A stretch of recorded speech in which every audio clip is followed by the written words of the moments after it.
Voici pour vous 5 éléments importants que beaucoup de personnes ignorent aujourd'hui dans l'investissement immobilier au Kenya, mais qui pourraient sauver votre poche ou bien votre portefeuille demain. Bienvenue chez Kenya for You, on va vous partager ces éléments tout de suite. Le premier élément, c'est le potentiel des terres rurales au Kenya. Beaucoup d'investisseurs négligent les terres rurales du Kenya. Dans 5 ans, dans 10 ans, ces zones-là vont devenir un fort potentiel en termes d'investissement immobilier et d'infrastructures. Imaginez-vous acheter un terrain à Kitengela à 5 000 $ et dans 5-10 ans, vous aurez des revenus ou bien votre terre va prendre de la valeur jusqu'à 50 000 $. Ça, c'est le premier élément que beaucoup d'investisseurs négligent au Kenya. Le saviez-vous que plus de 60% des habitants de Nairobi sont des locataires? Ça, c'est le deuxième élément important que peut-être vous négligez aujourd'hui qui peuvent aider demain.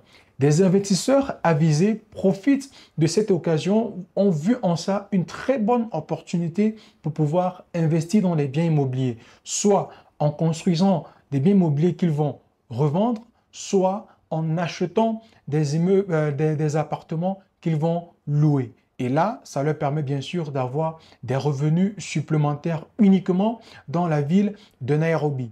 Le troisième élément que beaucoup de personnes ignorent aujourd'hui dans l'investissement immobilier au Kenya, c'est le développement des infrastructures. Alors, il faut comprendre que le développement des infrastructures ici facilite le retour sur investissement sur les biens immobiliers. Je prends l'exemple sur l'autoroute de Nairobi. Avant, pour allier la ville, il fallait prendre 2 heures de temps. Aujourd'hui, ça se fait en 30 minutes. 30 minutes. Et tous les biens immobiliers qui sont situés autour de cette voie-là, aujourd'hui, la valeur a augmenté. On parle de 20 à 30%. Le quatrième élément que beaucoup de personnes ignorent, ce sont en fait les quartiers qui sont à 30, 45 ou 1 heure du centre-ville de Nairobi. Ce sont des quartiers qui se présentent comme des mines d'or. Je vais prendre l'exemple sur Thika et Tigoni. Ces 2 quartiers que je viens de citer, bien sûr, ce sont des quartiers où le développement est en train d'être effectué actuellement. Beaucoup de familles, ils vont rester dans ces quartiers-là. Pourquoi? Parce que l'achat des produits alimentaires ne coûte pas cher. Vous avez des supermarchés qui sont même déjà construits dans ces quartiers. Et pour rejoindre la ville, c'est très facile parce qu'il y a des autoroutes pour cela.